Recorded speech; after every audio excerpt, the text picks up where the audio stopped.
BJP వాళ్ళకి బుద్ధి చెప్పింది. అది కూడా ఎందుకంటే వాళ్ళకి ఇంకా అర్థమైతే లేదు.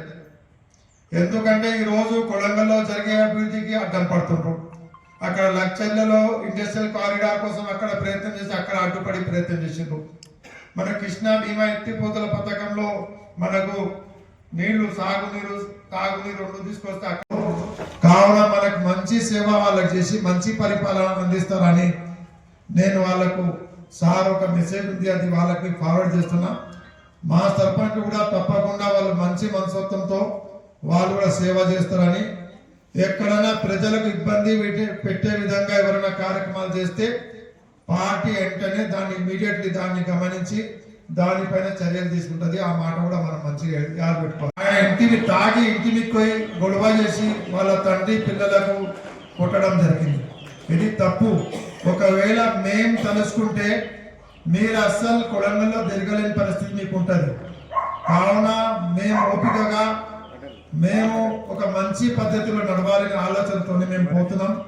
కావున మీరు మమ్మల్ని గెలిచించుకుంటే ముందరికి నష్టపోయేది మీరే. మేము ఎవరిని బెదిరించాం, ఎవరితో బెదిరాం. ఇక్కడ వచ్చిన నూతన సర్పంచులకు అందరికీ నా నమస్కారం. ముఖ్యంగా ఇవాళ కాంగ్రెస్ పార్టీ తాలూకాలు కూడా ఏ మండలమైనా మొత్తం వ్యవసాయం చేసుకుంటే ఒక 10-15 చోట్ల తప్ప, అది కూడా కొన్ని ప్లేస్లలో లోకల్ మా వాళ్ళే 2-3 పోటీ ఉండడంతో వేరే వాళ్ళకు అవకాశం ఇచ్చింది. ఇవాళ ముఖ్యంగా కొడంగల్ అభివృద్ధి కొరకు కొడంగల్ అభివృద్ధి మీద కొడంగల్ ప్రతి గ్రామంలో గత 20 సంవత్సరాల నుంచి పార్టీ కోసము పాటుపడి కష్టకాలంలో ఉన్న ప్రతి నాయకుడు ఇవాళ సర్పంచ్ పదవులు చేస్తున్నాము. కొన్ని జాగాల లక్షల రూపాయలు ఖర్చు పెట్టినా కూడా ప్రజలు పేదల వైపు నిలబడి పేదలకు పట్టం కట్టారు. ముఖ్యంగా పార్టీకి వ్యతిరేకంగా పార్టీలో ఉండి కూడా కొంతమంది నామినేషన్ వేశారు. వాళ్ళని కూడా తిరస్కరించి పార్టీలో కష్టపడి పైకి వచ్చిన వాళ్ళకే ప్రజలంతా పట్టం కట్టింది. ఇవాళ అన్ని గ్రామాలలో పాత సర్పంచులు చేసిన అవినీతి కానీ, పాత సర్పంచులు చేసిన కొన్ని వ్యతిరేక కలాపాలు కానీ దానికి అందరూ ఇప్పటి ప్రజలు నాంది పలికారు. ముఖ్యంగా ఇవాళ కాంగ్రెస్ పార్టీ అధిష్టానం చెప్పిన మేరకు ప్రతి గ్రామంలో అధిష్టానం నుంచి ఎవరి పేరైతే చెప్పినో వాళ్లకు అండదండగా నిలిచి మేము గ్రామాలు తిరిగి ప్రచారం చేయడం జరిగింది. ఇప్పటి నుంచి పాత సర్పంచులు ఎవరు ఓడిపోయినా కూడా బాధపడే అవసరం లేదు. వాళ్ళందరినీ కలుపుకొని పోతాం.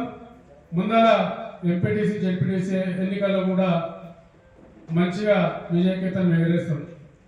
ఇప్పుడు గెలిచిన సర్పంచులందరూ ఇవాళ నుంచి మేము సర్పంచుల మన ఇంట్లో కూర్చోకుండా ప్రతి గ్రామంలో వాడు గల్లీ తిరిగి ఆ సమస్యలన్నీ నెరవేర్చాలని చెప్పి ఈ పత్రికా ముఖంగా వాళ్ళకు కూడా కోరుకుంటున్నాం. ముఖ్యంగా ఇవాళ కొడంగల్ మెడికల్ కాలేజ్ పోయిందనో ఇంకోటి పోయిందనో సర్పంచులు చాలా మంది గెలవకపోవచ్చు అని చాలా భ్రమలు పడ్డారు. కాకపోతే ఇవాళ మెడికల్ కాలేజ్ పోయినా అక్కడ అగ్రికల్చర్ యూనివర్సిటీ వచ్చింది. ఇవాళనే ఇక్కడనే లావాటికాల నారాయణ బిల్డింగ్ లా ఈ మార్చి వరకు క్లాసులు స్టార్ట్ చేస్తామని ఇవాళనే వాళ్ళు అగ్రిమెంట్ చేసుకొని పోయింది. దాంతోడు నేను కూడా రాష్ట్ర ముఖ్యమంత్రి గౌరవనీయులు రేవంత్ రెడ్డి గారికి వెటర్నరీ కాలేజ్ కూడా అప్పాయిపల్లిలో పెట్టాలి సార్ అని చెప్పి మా తరఫున మేము కోరినాం. ఎలక్షన్ నోటిఫికేషన్ ఉంది, ఎలక్షన్ తర్వాత దాని గురించి చర్చిద్దామని చెప్పింది సార్ కూడా. అదే కాకుండా అతి త్వరలోనే హుసేన్పూర్ దగ్గర 300 ఎకరాలు గవర్నమెంట్ ల్యాండ్ అక్విజిషన్ చేస్తుంది. అక్కడ కూడా భారీ ఎత్తున 1-2 ఫ్యాక్టరీలు దాని గురించి ప్రపోజల్ నడుస్తుంది, అది కూడా చేస్తాం. ఇలా కొడంగల్ని ఏదో మర్చిపోయిందనో, కొడంగల్ని మూలకు పడేసిందనో, కొడంగల్ అభివృద్ధి అంతా లాగచల్లో పోతుందనో వచ్చే మాటలకు చెప్పెడుతున్నాం. అది త్వరలో ఇవాళ సిమెంట్ ఫ్యాక్టరీ వస్తే కొడంగల్ తప్ప కొడంగల్ చుట్టుముట్టు పెద్ద గ్రామాలు ఇక్కడ లేవు. కొడంగల్ ఆటోమేటిక్గా రైల్వే లైన్ గురించి, సిమెంట్ ఫ్యాక్టరీ నుంచి మంచిగా అభివృద్ధి చెందుతుంది. దాని తర్వాత అగ్రికల్చర్ యూనివర్సిటీ ఇక్కడే కాబట్టి దానికి 100 ఎకరాలు కావాలి వాస్తవంగా అయితే. మీరు ఎవరైనా అని తెలుసుకోండి. అయినా 70 ఎకరాలు ఉన్నా కూడా దాని కొరకు మన ముఖ్యమంత్రి గారు స్పెషల్గా జీవో ఇచ్చి ఆ 70 ఎకరాలుగా అగ్రికల్చర్ యూనివర్సిటీ పెట్టడం జరుగుతుంది. అంతేకాకుండా ఇలా కొడంగల్ వెంకటేశ్వర స్వామి టెంపుల్ దగ్గర మొత్తం ల్యాండ్ యాక్విజిషన్ అంతా అయిపోయింది. నాకు తెలిసి వచ్చే నెలలో దానికి శంకుస్థాపన కూడా చేపట్టడం జరుగుతుంది. అలాగే కొడంగల్ వినాయక చౌరస్తా నుంచి బాపల్లి తండ చౌరస్తా, అంటే బాపల్లి చౌరస్తా కాదు, ఇక్కడ Kodangal highway road cross road, గౌరవం క్రాస్ రోడ్ వరకు 60 కోట్లు మంజూరు చేయడం జరిగింది. దానికి కూడా నోటిఫికేషన్ అయిపోయింది. ఇవాళ ఏదున్నా అభివృద్ధి మార్గంలో పోవడం జరుగుతుంది. పార్టీలకు అతీతంగా పార్టీలు కొడంగల్ వేరే పార్టీ కనిపించదు, వేరే జెండా కనిపించదు, ఒకే ఎజెండాతోన మేమందరం ముందరికి కొనసాగుతున్నాం. ఇవాళ కొంతమంది పార్టీలు కలిసి కూడా పార్టీలకు వ్యతిరేకంగా ఊళ్ళలో నామినేషన్లు వేస్తే కూడా దాన్ని అందరూ వ్యతిరేకించి ఇలా మా ప్రజలు, మా కార్యకర్తలు అందరూ కష్టపడ్డ వాళ్ళకే పట్టడం జరుగుతుంది. ముఖ్యంగా ఇవాళ కొడంగల్ అభివృద్ధి మీద కొడంగల్ మండలం కాదు, కొడంగల్ తాలూకాలో ఏ ప్రాంతమైనా పకడ్బందీగా అభివృద్ధి చేయడం జరుగుతుంది. ఒక్కొక్క మండలానికి ఒక ప్రణాళిక ఉంది ముఖ్యమంత్రి గారి దగ్గర. ఒక్కొక్క మండలంలో ఒక్కొక్క యూనిట్ తీసుకొని ప్రతి ఒక్క తాలూకాలో ఉన్న 5 మండలాలు, పాత మండలాలు అన్ని పక్కగా అభివృద్ధి చెందుతాయి. 50 లక్షల దగ్గర మొత్తము 6,000 ఎకరాలు ల్యాండ్ అక్విజిషన్ చేస్తున్నారు. ఇప్పటికి 2,000 అయింది.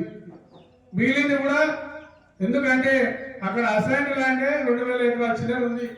ఇలా మన అంత ల్యాండ్ మన కాన్స్టిట్యున్సీలో ఎక్కడ లేదు దగ్గరలో, కాబట్టి లగచర్ల యూనిట్ చేసుకొని అక్కడ చేయడం జరుగుతుంది. ఇవాళ మెడికల్ కాలేజ్ వరకు లగచర్ల దగ్గర 450 పడకల మెడికల్ కాలేజ్ కొరకు ప్లాన్ చేస్తున్నాడు సార్ గారు.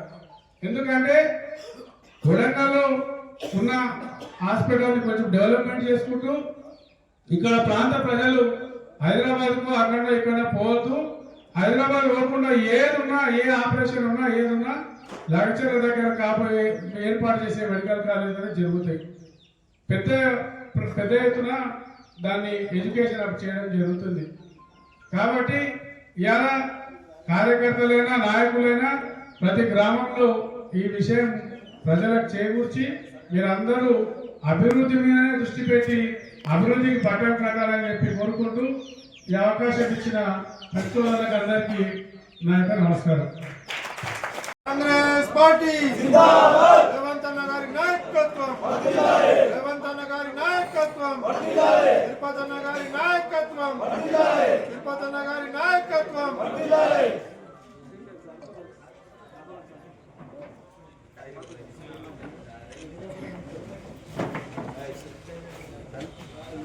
మీరు ముందర లీడర్ అంత ఎడ్జర్ లేదు మనం అనగా మీరు ఎంత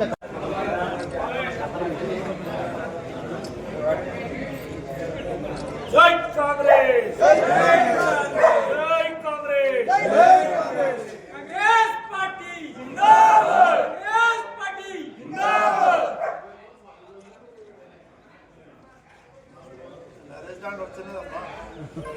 వచ్చిందనా